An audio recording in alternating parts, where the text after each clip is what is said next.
Hi everyone. आज हमारा economics का लेक्चर नंबर 7 है और ये सेकंड लास्ट लेक्चर है। टोटल हम जो इकोनॉमिक्स कवर कर रहे हैं 8 लेक्चर में कवर कर लेंगे। आज हम इस लेक्चर में पॉवर्टी पढ़ेंगे और हमारा जो लास्ट लेक्चर है उसमें 5 ईयर प्लान पढ़ेंगे। 5 ईयर प्लान आपके पेपर पॉइंट ऑफ व्यू से काफ़ी इंपॉर्टेंट है और ये जितने भी टॉपिक कराए हैं सारे इंपॉर्टेंट हैं आपके पेपर पॉइंट ऑफ व्यू से, और सिर्फ उतना ही कराने की कोशिश की है जहाँ से आपके पेपर में सवाल बनते हैं।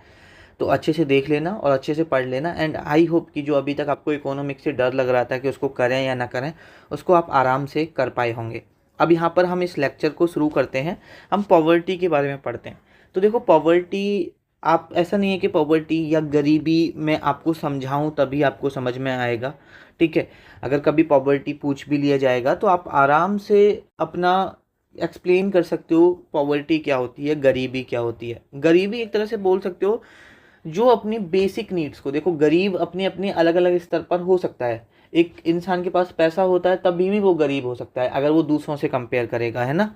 एक इंसान होता है कि भाई वो कितना भी पैसा है वो मान ले खुद को कि मैं गरीब हूँ, मैं गरीब हूँ, लेकिन एक्चुअल में जो गरीब होता है वो गरीब होता है जिसको हम बिलो पॉवर्टी लाइन भी बोलते हैं, उसे बीपीएल से जो नीचे रखा जाता है। हम गरीब उसको बोलेंगे जो एक्चुअली यहाँ पर अपनी जो बेसिक नीड्स हैं, बेसिक नीड्स क्या हैं, वही आपने कि आपके जो क्लॉथ्स हैं, कपड़े हैं, मकान है, खाना है, अगर ये आपकी बेसिक नीड्स आप फुलफिल नहीं कर पा रहे हो, वो आपकी पॉवर्टी, वो गरीबी होगी। लेकिन जैसे मैंने बताया, गरीब अगर आप, हो सकता है कि आप किसी सामने वाले इंसान को देख के बोल दो कि भैया मैं तो गरीब हूँ। उसी बेसिस पे हमने गरीबी को 3 प्रकार में बांट भी रखा है। अगर हम यहाँ पर गरीबी की बात करें कि गरीबी को हमने कितनी, और देखो एक और चीज़ है यहाँ पर, चलो वो बाद में डिस्कस करेंगे, पहले हम बात कर लेते हैं टाइप्स ऑफ गरीबी के बारे में बात कर लेते हैं। देखो यहाँ पर ये तो समझ गए ना कि गरीबी क्या है, गरीब कौन है, ठीक है। एक हमारी जो सबसे इम्पोर्टेंट है वो है एब्सोल्यूट गरीबी। एब्सोल्यूट गरीबी में वो लोग आते हैं, अगर मैं बोलूँ कि भैया यू आर एब्सोल्यूट पॉवर्टी, तो यहाँ पर अगर आप एब्सोल्यूट पॉवर्टी में वो लोग, मतलब एकदम गरीबी, पूर्ण गरीबी, एब्सोल्यूट गरीबी का मतलब पूर्ण गरीबी में वो लोग आते हैं जो अपनी एक तरह से बेसिक नीड्स भी फुलफिल नहीं कर पा रहे हैं। वो लोग यहाँ पर किस में आते हैं, एब्सोल्यूट पॉवर्टी में आते हैं, वो ध्यान रखना। और देखो यहाँ पर हर देश का अलग अलग हो सकता है। जैसे कि हम मान लें इंडिया में कि भाई अगर जो 100 रुपये से कम कमा पा रहा है, अपनी बेसिक नीड्स एक 100 रुपये में फुलफिल नहीं हो पा रही, तो वो एब्सोल्यूट पॉवर्टी अलग अलग देश अपने हिसाब से तय करता है कि कोई एब्सोल्यूट पॉवर्टी किस कंडीशन को कहेंगे, और वो डिसाइड की जाती है उस देश में कितनी चीज़ों में कौन कौन सी चीज़ें फुलफिल हो पा रही हैं। हो सकता है कि 100 रुपये में इंडिया में यहाँ पे रहना भी हो रहा हो, खाना भी हो रहा हो, और उसकी जो बेसिक नीडें फुलफिल हो रही हो, अमेरिका में ना हो।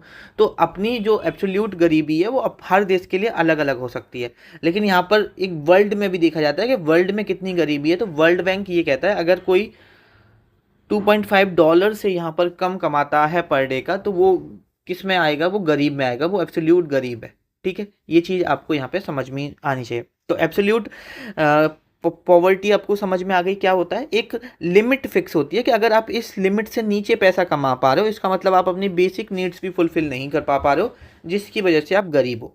एक होता है रिलेटिव पॉवर्टी, सापेक्ष गरीबी। ये क्या होता है, सपोज आप आप हो, आपके मोहल्ले में एक बी इंसान है, बी फैमिली है, एक आपकी फैमिली है, एक आपकी सी फैमिली है, ठीक है। आप इस बी फैमिली से ज़्यादा अमीर हो, ठीक है। इनकी सपोज 30,000 रुपये पर मंथ इनकी इनकम है, आपकी 50,000 है, आपकी फैमिली की 50,000 पर मंथ इनकम है। लेकिन वहीं पर ये जो सी है इसकी 70,000 रुपये पर मंथ इनकम है। तो इसे बोलते हैं कि आप इससे गरीब हो। रिलेटिव, अगर हम किसी से कंपेयर करने पर अगर आप गरीब हो तो उसको बोलते हैं रिलेटिव पॉवर्टी। क्या बोला जाता है उसको, उसको बोला जाता है रिलेटिव पॉवर्टी, सापेक्ष गरीबी। मतलब आप जैसे बहुत सारे लोग हैं, वो 100 लोगों से अमीर हो सकते हैं, लेकिन 100 लोगों से गरीब भी तो हो सकता है वो इंसान।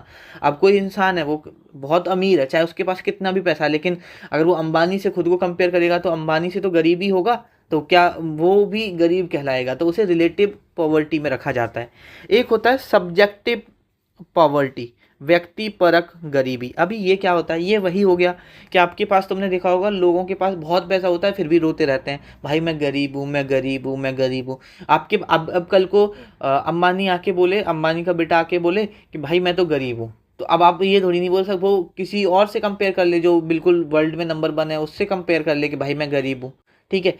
तो एक इंसान यहाँ पर चलो कंपेयर करेगा तो वो रिलेटिव पॉवर्टी में आ गया, लेकिन एक इंसान चाहे वो कितना भी अमीर है लेकिन उसको ऐसा लग रहा है वो गरीब है, वो अपने आपको गरीब कह रहा है, तो वो अपनी सबकी सोचने की क्षमता है कि भाई मेरे पास मेरा खुद का प्राइवेट जेट प्लेन नहीं है इसलिए मैं गरीब हूँ। तो एक अपने अकॉर्डिंग अगर आप गरीब हो तो वो सब्जेक्टिव में, अगर दूसरे से कंपेयर करके आ रहे हो तो वो रिलेटिव पॉवर्टी में, और अगर आप सच में गरीब हो, आप एक बेसिक नीड्स को भी फुलफिल नहीं कर पा रहे हो, तो वो एब्सोल्यूट पॉवर्टी में उसको हम रखते हैं। ठीक है, ये चीज़ समझ में आ गई।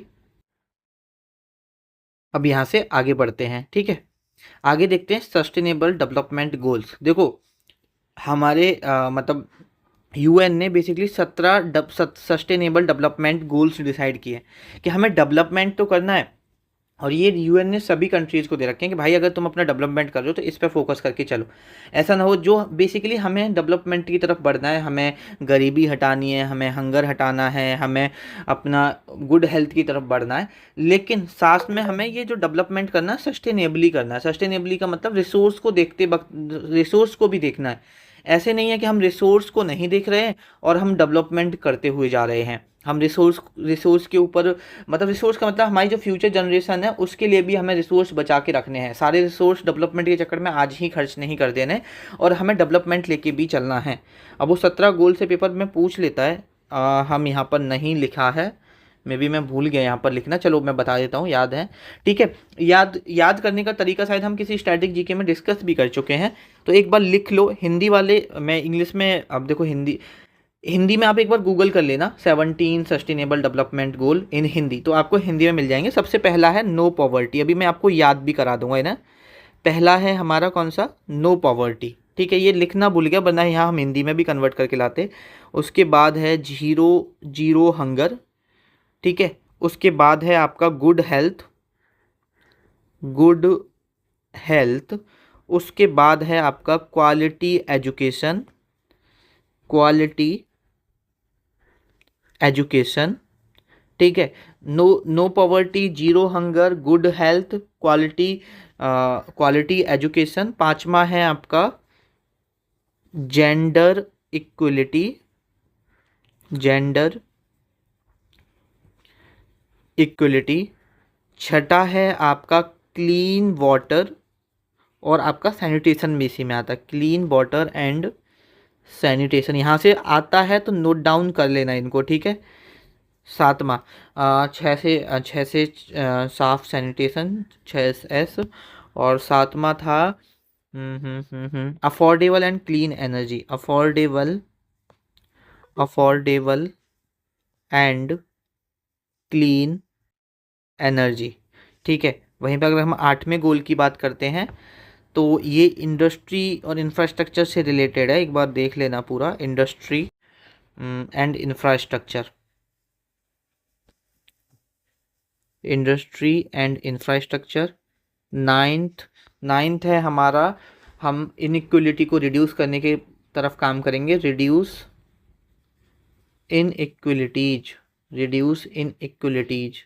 उसके बाद हमारा और कौन सा गोल है, नाइन्थ, ये 10th में आता है, रिड्यूस इनइक्वलिटी।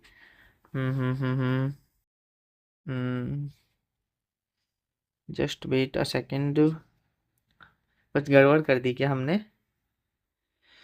देखो यहाँ पर ये इंडस्ट्री एंड इंफ्रास्ट्रक्चर है ना, ये 9th है ना, 9th। तो एक सेकेंड, मैं यहाँ पे 8th लिखता हूँ। 8th क्या होगा आपका, affordable and clean energy. 8th है आपका वर्क में है, डिसेंट वर्क होना चाहिए, decent work and economic growth पे भी फोकस करना है, इकोनॉमिक ग्रोथ पे भी फोकस करना है। और अब आपका 10th हो जाएगा रिड्यूस इनइक्वलिटी, 10th हो जाएगा आपका रिड्यूस इनइक्वलिटीज। और 9th हो जाएगा यहाँ पर आपका इंडस्ट्री, इंडस्ट्री एंड इंफ्रास्ट्रक्चर से रिलेटेड है ये, इंफ्रास्ट्रक्चर। 11, 12, 13, 14, 15, 16, 17, टोटल हमारे कितने गोल हैं, 17 हैं। 17 गोल हैं हमारा। 11 में बताओ, 11 में क्या है, तो 11 में आएगा आपका 11 में आता है सस्टेनेबल सिटीज, सस्टेनेबल नेबल सिटीज़ एंड कम्युनिटीज़ बनाएंगे, कम्युनिटीज़ पे फोकस करेंगे, ठीक है। और उसके बाद 12 में बताओ, 12 में क्या है, यहाँ पर प्रोडक्शन के बारे में है, consumption and production, consumption and production, consumption and production. 13 होगा यहाँ पर आपका, 13 था एक्शन, क्लाइमेट के ऊपर था, क्लाइमेट एक्शन, क्लाइमेट एक्शन। 14 में है life below water, life below water. 15 में क्या था, life below water, life on land, हाँ life on land, life on land 15 में है। अगर हम यहाँ पर 16 में बात करेंगे कि 16 में क्या है, तो 16 में है आपका 16 में क्या था, कुछ जस्टिस से रिगार्डिंग है, एक बार देख लेना यार, है ना, जस्टिस से रिगार्डिंग है। और 17 में सब लोग मिलके गोल की तरफ अचीव करने में काम करेंगे, तो पार्टनरशिप दे रखी है, partnership for goals, for the goals, ठीक है, आपस में जो कंट्रीज हैं। तो ये हमारे ना 17 डेवलपमेंट गोल्स हैं, है ना। इसमें सबसे पहले बात की गई है नो पॉवर्टी की। तो देखो यहाँ पर कुछ इंपॉर्टेंट है, वो बता देता हूँ। सबसे पहले तो आप यहाँ तक एटलीस्ट 7 तक तो याद रखो लगातार। जैसे कि देखो, सिंपल सी बात है, सबसे पहले काम होना चाहिए गरीबी हटाने पे। अगर गरीबी हट जाएगी तो सिंपल सी बात है, भूख नहीं रहेगी, मतलब जो भूखमरी होती है, हंगर होता है, वो नहीं रहेगा। अब गरीबी नहीं रहेगी तो जीरो हंगर हो जाएगा, सिंपल सी बात है। और देखो, अगर इंसान गरीब, जो गरीब होता है जिस पर खाने को भी नहीं होता, वो अपनी हेल्थ के बारे में नहीं सोचता है। तो जब इंसान गरीब नहीं रहा, अब उसकी खाने पीने की बेसिक नीड्स भी पूरी हो रही हैं, हंगर भी नहीं रहा, तो अब वो अपनी गुड हेल्थ पे अच्छे से फोकस कर पाएगा। और इंसान गुड हेल्थ पे फोकस कर पाएगा तो जो एजुकेशन है वो भी अच्छे से ले पाएगा। हेल्थ अच्छी होगी तभी तो एजुकेशन पे फोकस करेगा। और जब वो पढ़ लिख लेगा तो उसे समझ में आएगा कि जेंडर इक्वलिटी होनी चाहिए। जो लोग भेदभाव करते हैं, एक पढ़ा लिखा इंसान नहीं करता है, तो जेंडर इक्वलिटी उसे एक्चुअल में समझ में आएगी, ठीक है। और यहाँ पर 6, एस से 6, 6 आता है, एस से 6 और एस से सैनिटेशन, तो ऐसे क्लीन वाटर, सैनिटेशन से साफ़ सफाई, तो साफ़ सफाई से क्लीन वाटर आराम से याद हो जाएगा। और एक है आपका, ये डायरेक्ट याद कर लेना, clean energy.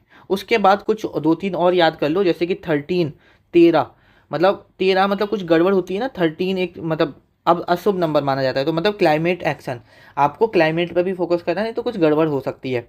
14 life below water, मतलब एक ये याद कर लेना 14, और एक लाइफ ऑन लैंड, ये याद कर लेना। इतने डेवलपमेंट गोल्स आपको यहाँ पर याद होने चाहिए, ठीक है। आगे अगर हम यहाँ पर बढ़ते हैं और आगे बात करते हैं, तो आगे हम थोड़ा सा पॉवर्टी लाइन को डिस्कस करते हैं। पॉवर्टी लाइन क्या होती है, तो देखो सबसे पहले भारत में, अच्छा भारत में कब कैलकुलेट की जाती है उसको छोड़ते हैं, पहले ये देखते हैं पॉवर्टी लाइन होती क्या है। तो देखो, पॉवर्टी लाइन एक ऐसा एक रेखा होती है, उस रेखा में ये होता है कि भैया जो इतने रुपए से कम, जैसे कोई एक्स अमाउंट से कम कमा रहा है, मतलब वो अपनी बेसिक नीड्स को फुलफिल नहीं कर पा रहा, तो उसको पॉवर्टी लाइन से नीचे रखा जाता है, उनको बोला जाता है बीपीएल, बिलो पॉवर्टी लाइन। अगर आप गांव में रहते हो तो राशंस वगैरह जो मिलता है, गेहूं चावल ये सब मिलता है, ये बीपीएल लोगों को मिलता है, बिलो पॉवर्टी लाइन है उनको मिलता है। लेकिन ठीक है, अगर हम एक एक्चुअल स्तर पे देखें तो खासकर बीपीएल वाले लोग इसका फ़ायदा नहीं उठा रहे, और जो एपीएल है, अब पॉवर्टी लाइन, अगर आप गरीबी रेखा से ऊपर हो, वो लोग इस चीज़ का गलत फ़ायदा उठाते हैं, जिनके घर में कोई कमी नहीं है, वो भी उसको, आप अगर ग्राउंड लेवल पे जाके देखोगे तो वो है, वो एक हमारे यहाँ बहुत बड़ी प्रॉब्लम है। चलो उसमें नहीं जाएंगे। अब ये जो गरीबी रेखा है हर 5 साल में मेजर की जाती है, ये चीज़ ध्यान रखना। इसको कौन एस्टिमेट करता है, एनएसओ करता है, नेशनल स्टैटिस्टिकल ऑफिस यहाँ पर इसका एस्टिमेशन करती है, ये चीज़ ध्यान रखना। अभी के हिसाब से अगर डेटा में कभी आपसे पेपर में सवाल पूछ ले, तो लोएस्ट पॉवर्टी के बारे में पूछ ले, तो केरल में सबसे कम गरीबी है। देखो सबसे लोग पढ़े लिखे कहाँ पर हैं, केरल में। पढ़े लिखे ज़्यादा होंगे तो गरीबी कम होगी, ऑब्वियसली बात है। और सबसे ज़्यादा गरीबी बिहार में है, ये चीज़ ध्यान रखना। हाईएस्ट पॉवर्टी की बात करते हैं तो कहाँ पर है, बिहार में है, ठीक है।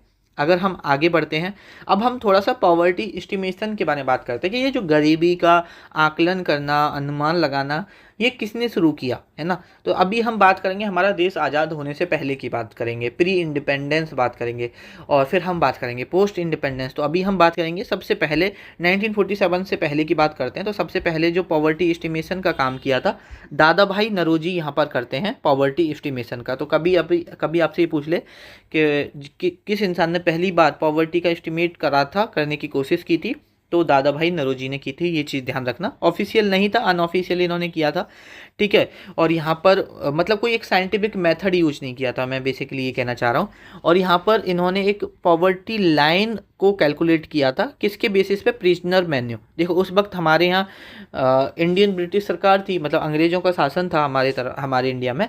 तो मतलब दादा भाई नौरोजी ने ये बोला था कि जो जैसे कैदी होते थे, जो ब्रिटिश सरकार उनको खाने को देती थी, अगर एक नॉर्मल, क्योंकि उस पर इंसान जिंदा रह रहा था और खूब कोई दिक्कत नहीं आ रही थी, तो दादा भाई नौरोजी ने ये बोला था कि जो इंसान एक कैदी बराबर खाना अगर वो खा पा रहा है तो वो गरीबी रेखा से ऊपर है। अगर उसे कैदी को जो खाना दिया जाता है वो भी अगर वो नहीं कमा पा रहा है, उतना पैसा भी नहीं कमा पा रहा है कि उतना भी खाना खा पाए, तो उसे बिलो पॉवर्टी लाइन में रखा जाएगा। तो सवाल पूछा जाता है कि जो पॉवर्टी लाइन है वो किस बेसिस पे दी थी? तो प्रिजनर मेन्यू, जो कैदी का मेन्यू होता है, उसके बेसिस पे दी थी। समझ में आया? और इन्होंने एक बुक भी लिखी थी, poverty and un-British rule in India, जिसमें बताया था कि कैसे हमारी जो गरीबी के कारण है वो ब्रिटिशर्स हैं, कैसे वो यहाँ इंडिया का जो धन है वो ब्रिटिश ले जा रहे हैं, ठीक है। तो इन्होंने एक बुक भी लिखी थी, poverty and un-British rule in India, ठीक है। उसके बाद अगर हम बात करते हैं, सुभाष चंद्र बोस 1938 में एक नेशनल प्लानिंग कमीशन सेटअप करते हैं, ये भी पॉवर्टी एस्टिमेशन के लिए किया गया था। और यहाँ पर इसके जो पहले चेयरमैन थे, इसके ध्यान रखना, पेपर में पूछा जाता है, पहले तो यही ध्यान रखना कि नेशनल प्लानिंग कमीशन किसने सेटअप किया? सुभाष चंद्र बोस ने 1938 में किया। फर्स्ट चेयरमैन बनते हैं इसके जवाहरलाल नेहरू जी। तो ये चीज़ भी आपको यहाँ पर पता होनी चाहिए। और हमारा जो थर्ड एस्टिमेशन किया, वो बॉम्बे प्लान आया था, जो इंडस्ट्रियलिस्ट होते हैं वो मीटिंग करते हैं और वो इस चीज़ का एस्टिमेट करते हैं, और ये होता है 1944 में, ठीक है। इतनी चीज़ समझ में आती है। ये हो गया हमारा 1944, मतलब प्री इंडिपेंडेंस की बात हो गई। अभी हम पोस्ट इंडिपेंडेंस की बात करते हैं। तो देखो वैसे तो ये ऑफिशियल तो नहीं थी, लेकिन दांडेकर एंड रथ कमेटी बनी थी एक, ठीक है। ऑफिशियल नहीं थी, इन्होंने है ना डेटा लेके किया था। फर्स्ट सिस्टमेटिक असेसमेंट दिया था लेकिन पॉवर्टी का इन्होंने, तो कभी अगर आपसे पूछ ले और पेपर में देखो 4 कमेटी दे देगा और पूछ लेगा इनमें से कौन सी कमेटी इससे पॉवर्टी एस्टिमेशन से रिलेटेड नहीं है, कौन सी कमेटी यहाँ पर पॉवर्टी एस्टिमेशन से रिलेटेड है। तो सबसे पहले तो यहाँ पर जो इंपॉर्टेंट फैक्ट है उसके बारे में वो तो लिख के लाया हूँ, साथ में ध्यान रखना कि ये सारी कमेटी जो बनाई गई थी पॉवर्टी एस्टिमेशन से रिलेटेड बनाई गई थी। तो 1971 में दांडेकर एंड रथ कमेटी बनाई गई और ये फर्स्ट सिस्टमेटिक असेसमेंट किया गया था यहाँ पर गरीबी का, ये चीज़ ध्यान रखना। उसके बाद 1979 में एक अलग कमेटी बनाई गई थी और इन्होंने जो पॉवर्टी लाइन दी थी वो न्यूट्रिशन बेस्ड पॉवर्टी लाइन दी थी। अभी तक तो जैसे पैसे के बेस्ड दी जाती थी कि अगर इतना पैसा कमा रहे हो, ये सारी चीज़ें दी जाती थी, लेकिन इन्होंने न्यूट्रिशन बेस्ड पॉवर्टी लाइन दी थी कि अगर कोई इंसान गांव में रह रहा है, रूरल क्षेत्र ग्रामीण इलाके में रह रहा है, अगर वो एक दिन में 2400 कैलोरी कंज्यूम कर रहा है तो कहने का मतलब वो गरीब नहीं है, अगर उससे कम कर रहा है तो वो गरीब है। और वहीं पर अगर कोई शहर में रह रहा है और वो 2100 कैलोरी कंज्यूम कर रहा है तो वो गरीब नहीं है, और अगर उससे कम कर रहा है तो वो गरीब है। तो ध्यान रखना, first nutrition based poverty line किसने दी थी? अलग कमेटी ने दी थी 1979 में ये बनी थी। उसके बाद एक लकड़ वाला कमेटी भी पॉवर्टी एस्टिमेशन से रिलेटेड है, 1971 में बनी थी। 1993 में इसने अपनी रिपोर्ट सबमिट करी थी और इसने बहुत सारी चीज़ें रिकमेंडेशन की थी, लेकिन आप बस इतना याद रखो कि स्टेज वाइज इन्होंने बोला कि हर स्टेट के अलग अलग एक पॉवर्टी लाइन फिक्स करनी चाहिए, हर स्टेट का एक अपना अलग क्राइटेरिया होना चाहिए, तो स्टेट वाइज पॉवर्टी लाइन होनी चाहिए। इसकी रिकमेंडेशन कौन सी कमेटी करती है? तो लकड़ वाला कमेटी करती है, और ये बनती 1991 में है और अपनी रिपोर्ट सबमिट करती है 1993 में। आई होप आपको ये समझ में आ गया होगा।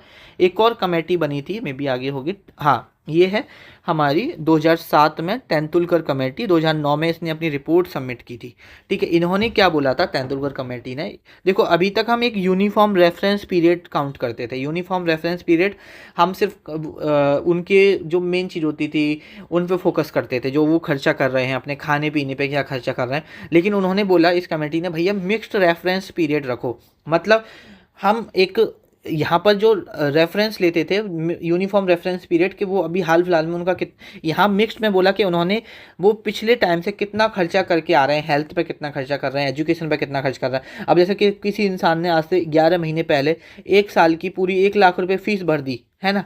तो अब और आप उससे 1 महीने का खर्चा पूछ रहे हो, तो वो तो उसने तो 1 साल की पूरी भर दी, तो वो तो उसमें काउंट होगा नहीं। तो उन्होंने बोला मिक्स्ड रेफरेंस पीरियड लो, और इसमें सिर्फ कंजम्पशन को नहीं और चीज़ों को भी, हेल्थ को भी, एजुकेशन को भी, इन सबको इंक्लूड करो।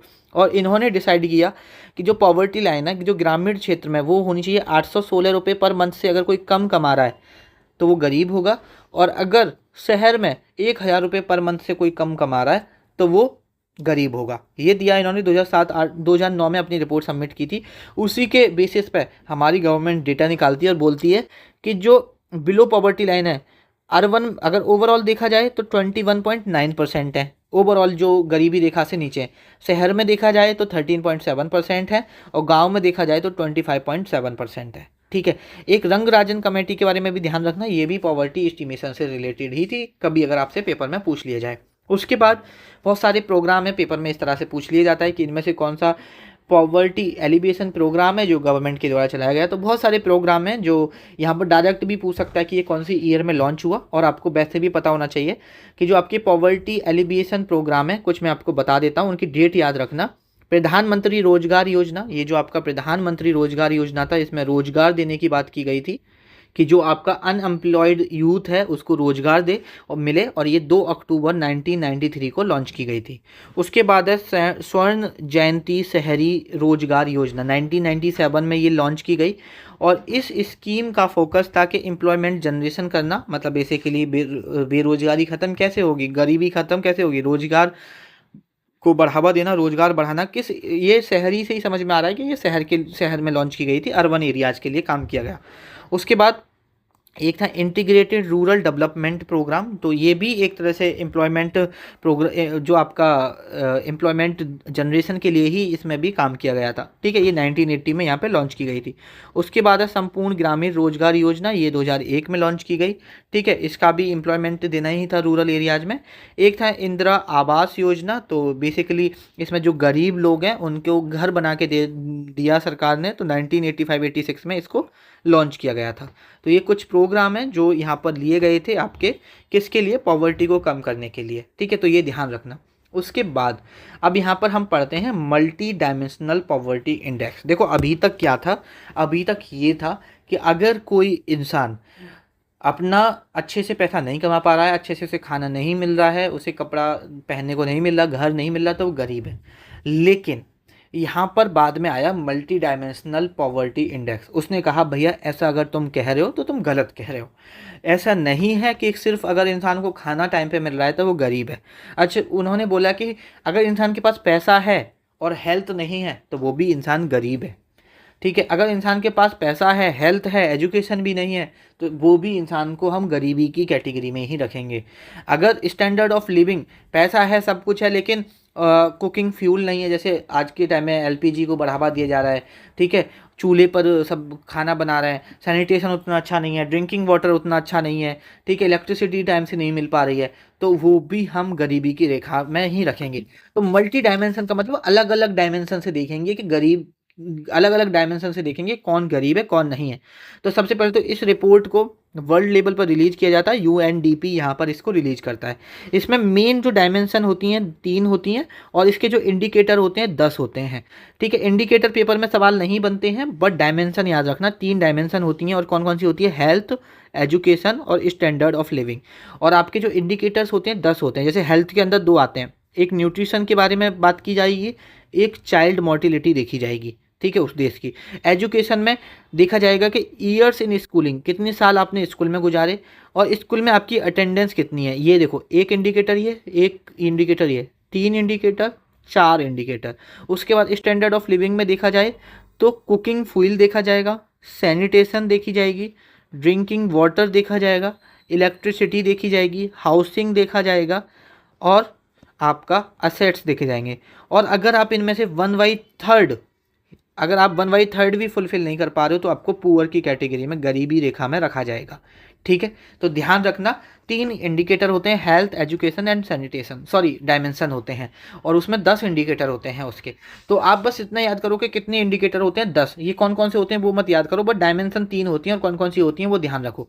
और इस रिपोर्ट को कौन रिलीज करता है, यूएनडीपी रिलीज करता है, ये चीज़ ध्यान रखना, ठीक है। और देखो, जैसे मल्टी डायमेंशनल पॉवर्टी इंडेक्स निकालता है यूएनडीपी, ये निकालता है वर्ल्ड लेवल पर, वैसे ही NITI Aayog national multi dimensional poverty index निकालता है इंडिया के लिए, ठीक है। और वो तो देखता है 10 इंडिकेटर को, नीति आयोग देखता है 12 इंडिकेटर को। 12 इंडिकेटर कौन से होते हैं वो याद करने की आपको ज़रूरत नहीं है, ध्यान रखना। और पहला जो मल्टी डायमेंशनल पॉवर्टी इंडेक्स आया था, national multi dimensional poverty index जो आया था, वो आया था यहाँ पर नवंबर 2021 में, ये चीज़ ध्यान रखना। और यहाँ पर latest multi dimensional poverty index के अनुसार देखें तो सबसे ज़्यादा जो गरीबी है वो बिहार में है, उसके बाद आपका झारखंड है, और उसके बाद आपका यूपी है। ये ध्यान रखना, 3 है ना क्रम से, ठीक है। आगे बात करते हैं, ठीक है। तो ये हमारा यहाँ पर चैप्टर होता है ख़त्म। छोटा सा ही चैप्टर था बट इम्पोर्टेंट है पेपर पॉइंट ऑफ व्यू से। अब हम पेपर में देख लेते हैं क्या क्या सवाल आपके पेपर में यहाँ पर बने हैं।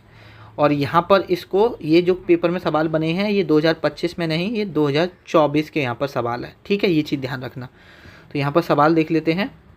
पहला सवाल है, stunted growth which is common in children growing up in poverty occurs due to, ठीक है। अब ये बताओ, जो स्टंटेड ग्रोथ है, स्टंटेड मतलब अवरुद्ध विकास, अगर किसी बच्चे का विकास नहीं हो पा रहा है तो उसे आप किस गरीबी में रखोगे? कपड़े की वजह से उसका विकास नहीं हो पा रहा, मतलब उसकी हेल्थ का विकास नहीं हो पा रहा, किसकी वजह से? कपड़े की वजह से नहीं। अगर उस पर घर है तब भी, आप किस पर कितना भी अच्छा घर हो नहीं हो पा रहा, ठीक है, घर की वजह से नहीं। पुअर सैनिटेशन नहीं। इनएडिक्वेट न्यूट्रिशन, अगर किसी बच्चे को आप अच्छे से न्यूट्रिशन नहीं मिला होगा तो उसकी ग्रोथ नहीं हो पाएगी, तो वो कि उससे की गरीबी किस कैटेगरी में आएगी? इनएडिक्वेट न्यूट्रिएंट्स, अप्राप्त पोषण, ठीक है। नेक्स्ट देखते हैं, ये 2024 कर लेना हर जगह। Which among the following state in India had the lowest poverty ratio in 2011 as per the economic survey 2013-14।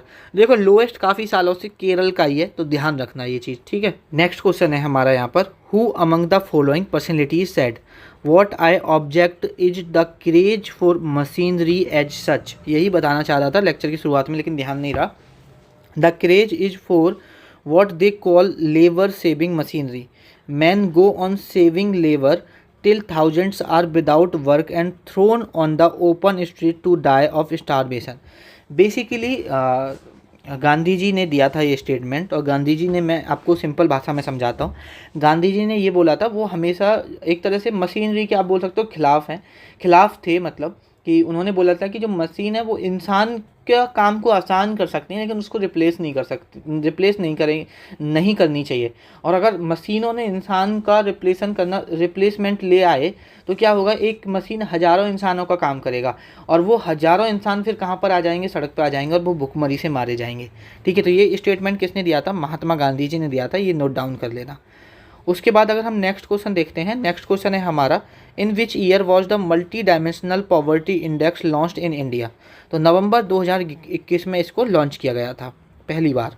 उसके बाद नेक्स्ट क्वेश्चन अगर हम देखते हैं, what approach did Dadabhai Naoroji use to calculate the poverty line. तो उन्होंने क्या प्रिजनर मेन्यू को एक तरह से रेफरेंस मान के किया था, तो ये ऑलरेडी हम देख चुके हैं। उसके बाद अगर हम देखते हैं, in pre independent India who was the first person to work on the concept of the poverty line. तो कौन थे? आपके दादा भाई नरोजी ही थे, ठीक है। उसके बाद नेक्स्ट क्वेश्चन है, विच of the following is not a cause of rural poverty in India. इनमें से कौन सा कॉज नहीं है रूरल पॉवर्टी का इंडिया में? तो ऑप्शन है, migration from rural areas, lake of employment opportunity outside agriculture. देखो, ये तो सही बात है, एग्रीकल्चर के अलावा और कुछ लोगों को नहीं समझ में आता है, इसलिए भी एक तरह से गरीबी देखने को मिलेगी रूरल एरियाज में आपको ज़्यादा। Inequality of land holdings, lake of capital, लोगों के पास कैपिटल की कमी होती है, ये भी एक गरीबी का कारण है, ठीक है। अब यहाँ पर माइग्रेशन फ्रॉम रूरल एरियाज या इनइक्वलिटी ऑफ लैंड होल्डिंग, बताओ इनमें से कौन सा सही होगा? तो देखो आपने गांव में देखा होगा बहुत सारे लोगों के पास बहुत खेत है और बहुत सारे लोगों के पास बिल्कुल खेत नहीं है। अब देखो माइग्रेशन एक गरीबी का कारण नहीं हो सकता। अगर गांव में गरीबी है तो लोग माइग्रेट कर जाते हैं। माइग्रेट मतलब उनकी मजबूरी होती है माइग्रेशन करना, लेकिन उनकी वजह से तो गरीबी में मतलब गाँव में अमीरी होती है, वो अपने घर पैसा बेचते हैं पैसा कमा कर। लेकिन माइग्रेशन उसका कारण नहीं होगा, उसका कारण होगा इनइक्वलिटी ऑफ लैंड होल्डिंग्स। तो कहने का मतलब है हमारा यहाँ पर जो आंसर सही होगा वो होगा माइग्रेशन, क्योंकि नॉट पूछा है ना, तो ये इनइक्वलिटी ना आके माइग्रेशन आएगा। ठीक है, आगे बढ़ते हैं। नेक्स्ट क्वेश्चन है हमारा, which of the following committee is are related to poverty estimation in India. तो अलग कमेटी थी, रंगराजन थी, तेंदुलकर कमेटी भी पॉवर्टी एस्टिमेशन से थी, तो ऑल ऑफ द अबव यहाँ पर सही हो जाएगा। नेक्स्ट क्वेश्चन देखते हैं, in India social groups which are most vulnerable to poverty are. तो यहाँ पर देखो, आप अगर देखोगे तो जो सोशल ग्रुप्स जो सबसे ज़्यादा गरीबी में होते हैं या उन्हें सबसे ज़्यादा संवेदनशील होती है, तो वो हैं एससी और एसटी के लोग, जिनको उतने ज़्यादा काम नहीं मिल पाता, अपॉर्चुनिटी नहीं मिल पाती। लोग अभी तो काफ़ी चीज़ें चेंज हुई हैं, लेकिन एससी और एसटी यहाँ पर सही हो जाएगा, बोथ ए एंड बी। ठीक है, इसी के साथ आज का हमारा लेक्चर होता है ख़त्म। आपको लेक्चर कैसा लगा प्लीज़ अपनी फीडबैक ज़रूर देना नीचे कमेंट सेक्शन में।